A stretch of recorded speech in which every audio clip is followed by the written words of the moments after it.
It's me, the Grounded Traveler, aka Nemo Nas, and I'm here to talk to you about life, the universe, and all those little false things that you've been taught. So, hi, I'm not going anywhere. I'll be here, waiting to see if anyone shows up.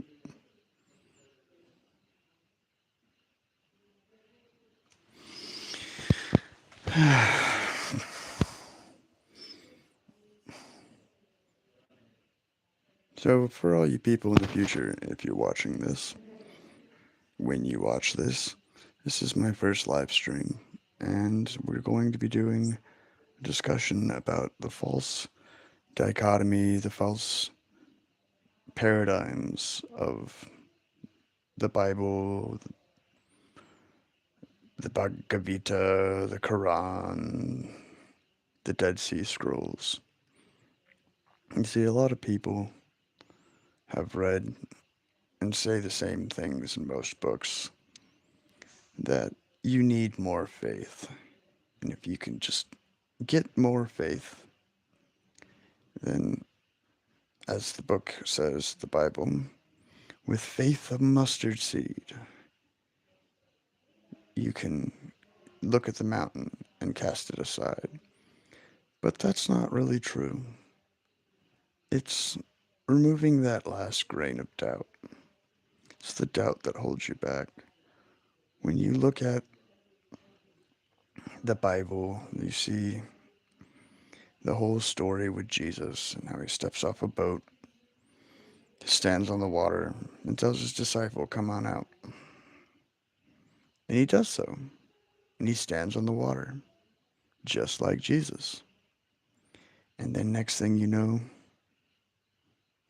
he starts doubting himself.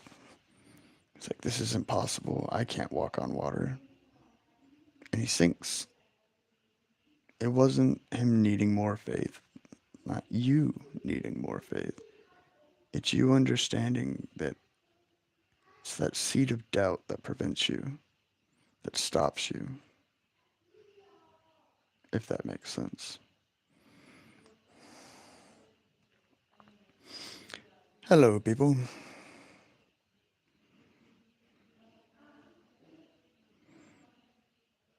9 whole people. Wow.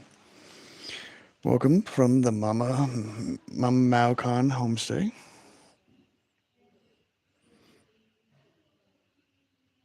Hi, Harry, Sunny. Hello, hello. 31 people. Wow, that was quick. Cool. So, anyways, just a wizard guy here to talk to you about the wizard stuff. So, I guess I'm going to start off again because now that you guys are here. So, my whole thing is about teaching truth and showing people how a lot of what they've taught is slightly different than what they believe.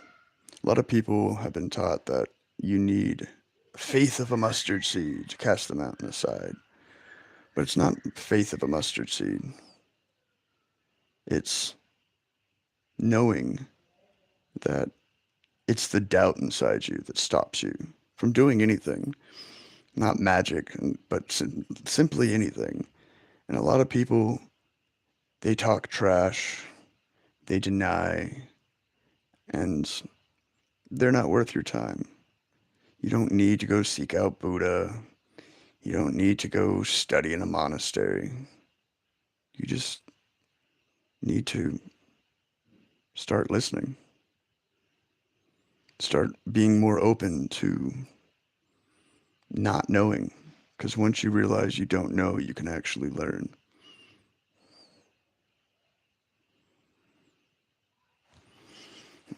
Mr. Rasputin.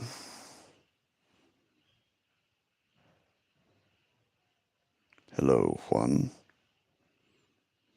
Hi, Toy Legs On.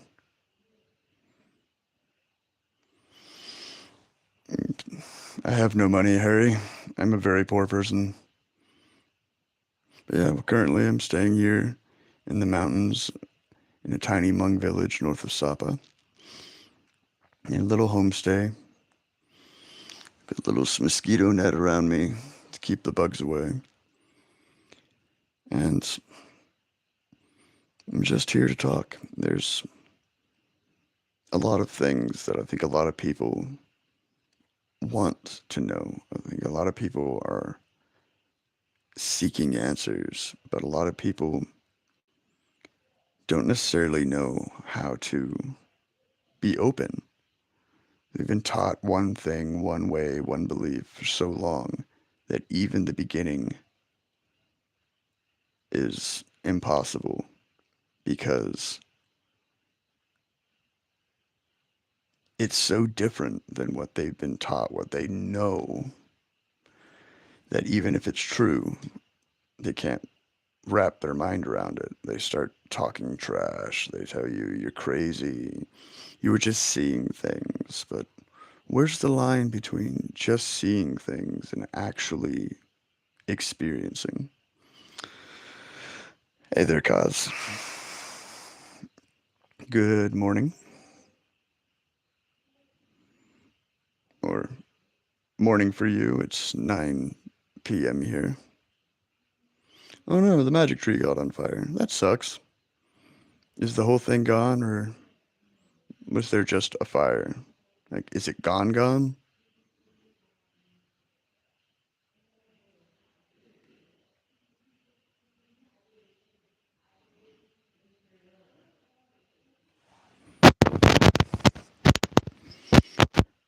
Do me a huge favor, anyone who's out there listening. If you could press the like button, it would really help make this reach more people.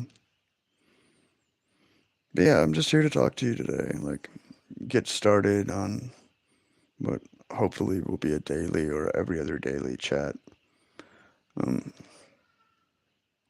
and just trying to get that seed of doubt out of your brain. You see the holy person heal someone. Do you really think they're more magical, more spiritual, holy than you? Or do they just realize that there's no reason to doubt?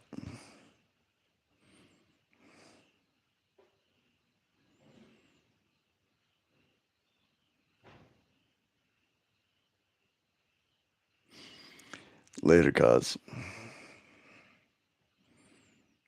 Thanks for the update, and thanks for popping through and saying hi. I appreciate you, dude.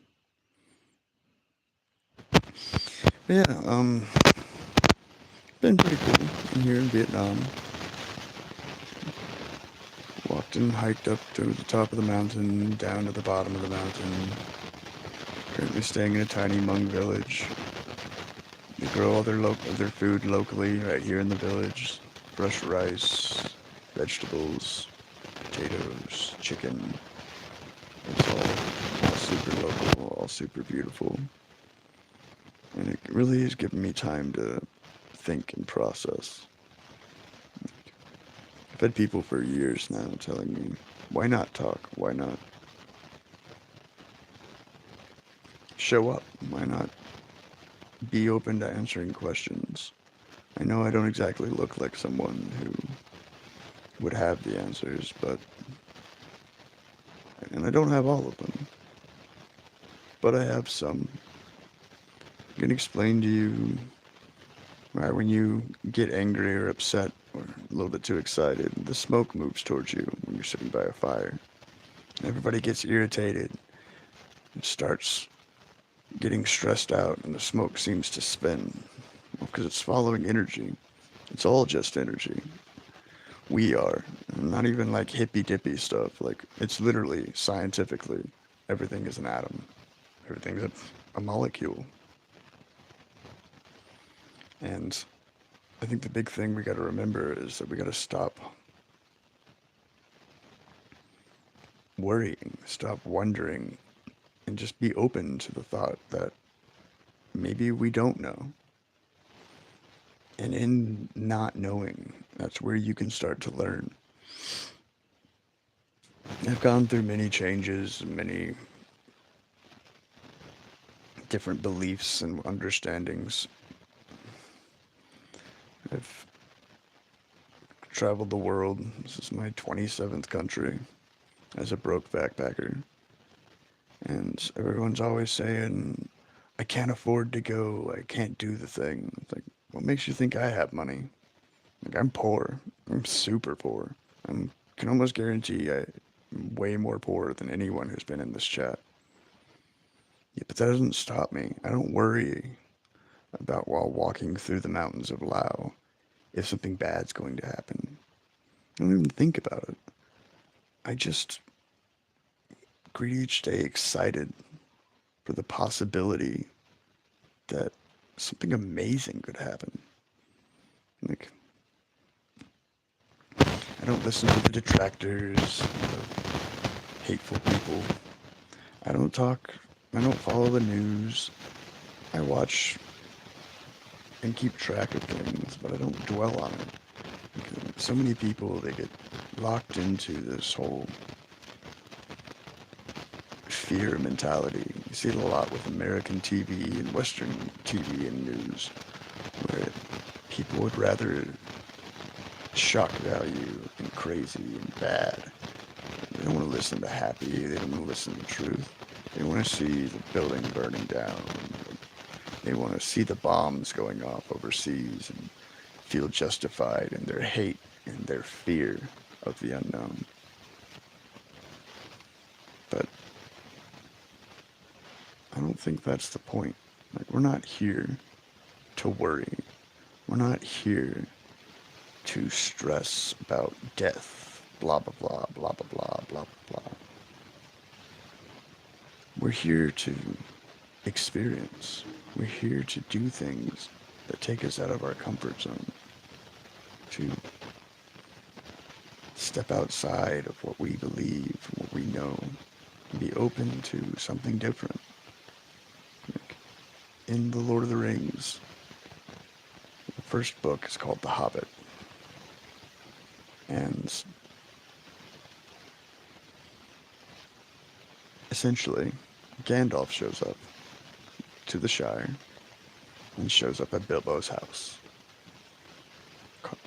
Makes a little mark on the door, and that only the dwarves can see. And next thing you know, hundreds, not hundreds, but tons of dwarves, like 12 dwarves show up. He's the 13th. And they eat all his food. They drink all his beer and his wine. And he's stressed out. And he's like, these are everything I have. It's my whole worldly possessions. And then Gandalf's like, hey, you want to go on a trip, a journey with us? And leave the Shire? Bilbo's like, no, leave my house. I don't want anything to do with you. He goes to sleep and the dwarves leave in the morning. But then he wakes up and he hits that proverbial, as we call it in the States, the fuck it button. He grabs the piece of paper, the contract, signs it, chases after the dwarves. Catches them just as they're leaving the Shire. All sorts of crazy things go down. Spiders, trolls, goblins. Next thing you know, he ends up in the cave with Gollum. Through sheer happenstance. Then, he finds Gollum's ring. He ends up leaving with it. He uses it here and there to sneak around in the elf sanctuary. And then goes home. But that one simple act, that one fuck it button, was all it took to spawn a legacy. If Bilbo hadn't said screw it, and chased down the dwarves, the ring would have stayed in the cave of Gollum. The rest of the books would have never happened. Frodo, Sam, Aragorn, none of that shit would have ever happened. It took Bilbo hitting the screw it button, the fuck it button, and just going, leaving the comfort of what he's known, leaving the complacency, and not a good life, but a safe life, and going out and experiencing. Like, a lot of people call me crazy, just some crazy purple man with a beard. People talk trash, but I don't let it get to me. Like, if you're here to talk trash, message all you want, say anything and everything under the sun. But if you actually want to, like, think, I'm here for that too. Like, I've seen things, been a part of things that aren't necessarily possible as far as science is concerned, mathematics is concerned. I'm not saying I'm the smartest man in the world, but I'm definitely not dumb. And I've seen things that weren't science. I've caused things to happen randomly. People that know me have seen me play with the wind. I've met people that and helped heal their scoliosis just by sheer force of will. Like, I'm not any different than anyone else. I'm not a master. I'm not a guru. I'm just somebody who gets it and has seen through the veil and realized just how fake the actual teachings are. And I think that's one of the big things you got to be open to is not knowing so you can know. Because a lot of people get so stuck into one way of belief, one way of thinking, one way of knowing, that even if they come across truth, they come across reality for the first time, they'll reject it because they're too scared to leave the Shire. The rest of the world sounds amazing. Go see the elves, go see dragons, the city of men, or be like the other hobbits. Stay in the Shire, hide from the big people, and live your tiny little life, which is okay. But if you want something more, the hardest thing you gotta do is seek it.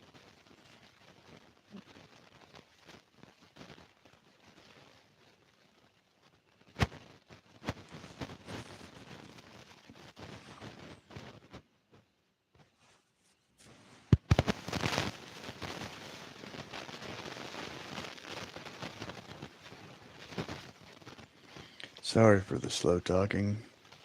It is 9:18 p.m. here in Vietnam.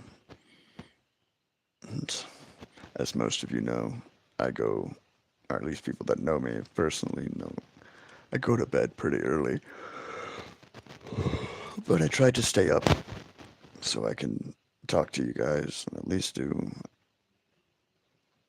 somewhat of a live stream.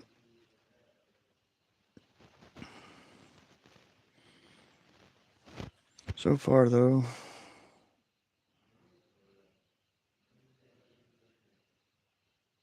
I don't know if there's anybody in the chat or not. If you're here, can you say hi? At least let me know I'm not talking to myself.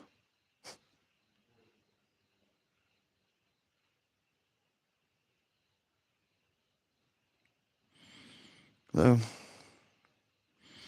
sadly, this is YouTube, and most people on YouTube are just like TikTok. They've got a 30-second attention span. Gone from 0 people to 40 people and back to 0 in the span of a minute. I'm not some pretty girl. I'm not some influencer who's gonna teach you how to be a solid bro. just here to talk about life, talk about the truth behind the mystery, the pulling back of the curtain and seeing the wizard standing behind versus the big sparkly fireworks and the big floating head of the Wizard of Oz.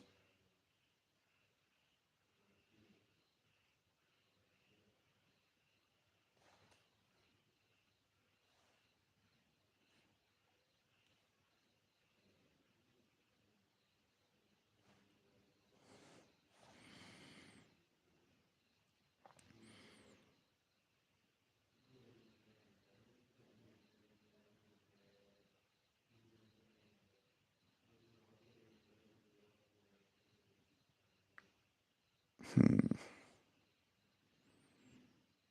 That's one of the hardest things about doing YouTube again. It's been forever since I've done a live stream. I don't really know what to talk about besides the stuff. But I guess I'll talk about what I've been doing the last month. So I spent all winter working at Safeway, of all places, at a bakery in the back, making donuts and pastries and breads and whatnot, watching the craziness unfurl across the world. Something in me just kept telling me, you need to leave early. I usually don't leave the US until like mid March, April. Something in me was telling me, I gotta go. So I left early, flew out February 17th and landed in Hanoi, Vietnam. And the 18th at midnight, woke up in the morning, it was the 19th, my birthday. I went and walked around and saw Hanoi. I went to the temple with the petrified ancient tortoise. I ate traditional Tet, which is their new moon holiday food with a nice family. Then I came up to Sapa and I enjoyed Sapa. It was beautiful, but it's kind of Disneylandy. It's overpriced and like, it didn't really feel like Vietnam. It felt like I was at Disneyland. I was in a different world, Tomorrow World, Futureland. And then I met a little old lady, and I came up here to the mountains, and I've been staying in this tiny room, eating traditional food, and been on some hikes to some waterfalls, to a spring, a local hot springs. I met so many people. Freaking, I met countless Israelis. There's so many people from Israel here right now. A couple other Americans, but not many.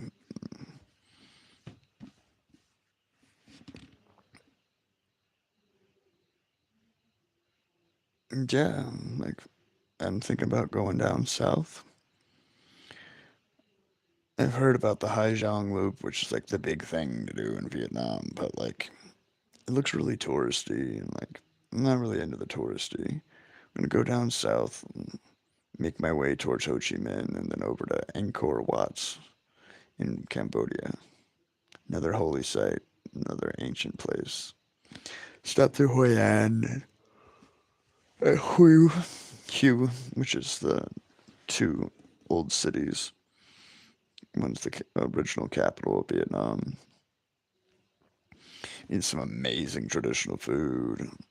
Had a couple like hot stone back massages and hung out in a sauna. Had a red Tao tea bath.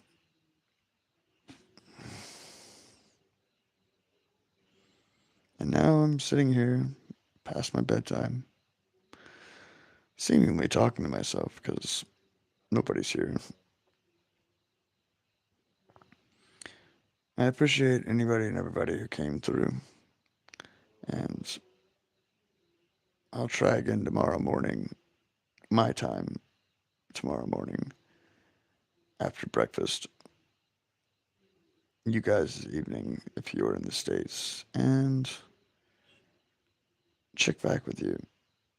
See if anybody else shows up, see if anybody cares to talk, ask questions. But until then, Sorry it was so short, but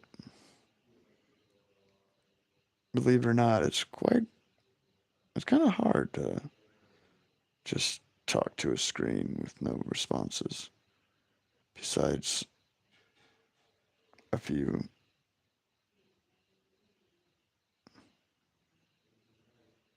messages, like right at the bat. Like, I don't even think there's anybody in here anymore. But hey, I appreciate the few who stopped by, gave me a thumbs up, who messaged. Even appreciate the detractors and the trash talkers. By all means, repost this 100 times and 100 times again. Talk all the trash you want.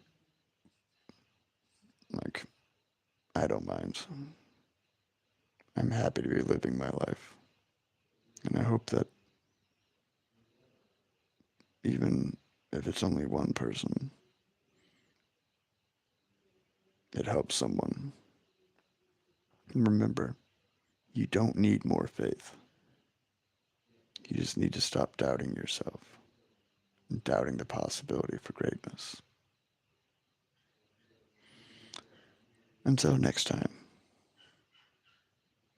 talk to you soon. Bye.